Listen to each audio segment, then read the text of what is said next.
देश भर में चुनाव का दौर चल रहा है। आज गुजरात में दूसरे चरण का मतदान है, तो वहीं दिल्ली में एमसीडी चुनाव का शोरगुल देर शाम तक थम गया। लेकिन इन सबसे दूर कांग्रेस के नेता राहुल गांधी की भारत जोड़ो यात्रा कदम ताल करते हुए जारी रही।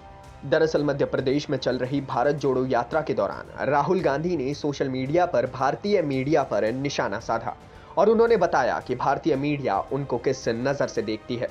वीडियो में राहुल गांधी कहते हैं कि 2004 से 2008 तक हिंदुस्तान का पूरा मीडिया मेरी वाहवाही करता था, लेकिन उसके बाद मैंने कई कानून लोगों के हित में लाए, लेकिन उसके बाद मेरे खिलाफ खबर लिखी जाने लगी। जब मैं राजनीति में पहले आया 2004 से तकरीबन 2008-9 तक, तो हिंदुस्तान का पूरा मीडिया 24 घंटे मेरी वाहवाह करता था। याद है आपको? फिर मैंने दो मुद्दे उठाए, एक मैंने न्यामगिरी का मुद्दा उठाया और दूसरा मैंने भट्टा परसोल का मुद्दा उठाया। कांग्रेस पार्टी किसानों के साथ डट के खड़ी रहेगी। The moment I raised the question of land and the moment I started to defend the right of poor people on their land is when this whole media tamasha starts. हम आदिवासियों के लिए पैसा कानून लाए,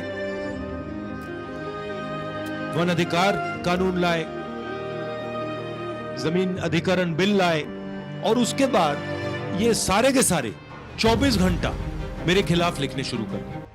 भाजपा पर हमला करते हुए राहुल गांधी ने कहा कि जो महाराजाओं की संपत्ति थी वो संविधान के माध्यम से गरीबों को दिए गए। अब भारतीय जनता पार्टी इसका उल्टा कर रही है। जो हिंदुस्तान के एसेट्स थे वो महाराजाओं से हिंदुस्तान की जनता को दिए गए कॉन्स्टिट्यूशन के माध्यम से, अब वो बीजेपी उल्टा कर रही है। अब जो आपके एसेट्स हैं आपसे छीन कर फिर से महाराजाओं को देने की कोशिश कर। और अगर हिंदुस्तान की जनता, आदिवासी लोग, गरीब लोग एक साथ खड़े हो जाएं तो ये काम बहुत आसान है, मगर अगर बिखरे रहेंगे तो फिर ये काम नामुमकिन है।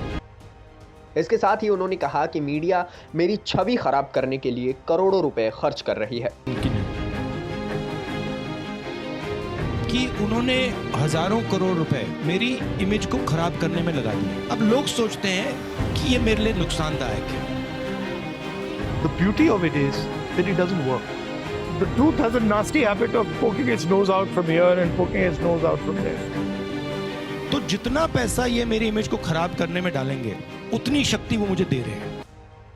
राहुल गांधी ने सोशल मीडिया पर वीडियो अपलोड करके बताया कि जब मुझ पर पर्सनल अटैक होते हैं तो मैं समझता हूं मैं सही दिशा में काम कर रहा हूं। मुझे दे रहे हैं क्योंकि सच्चाई को छुपाया नहीं जा सकता, दबाया नहीं जा सकता। अगर आप बड़ी शक्तियों से लड़ोगे तो पर्सनल अटैक आएगा। तो मैं जानता हूं जब मेरे पर पर्सनल अटैक आता है तो मैं सही काम कर रहा हूं, मैं सही डायरेक्शन पे चल रहा हूं। न्यूज़ डेस्क, जनहित टाइम्स।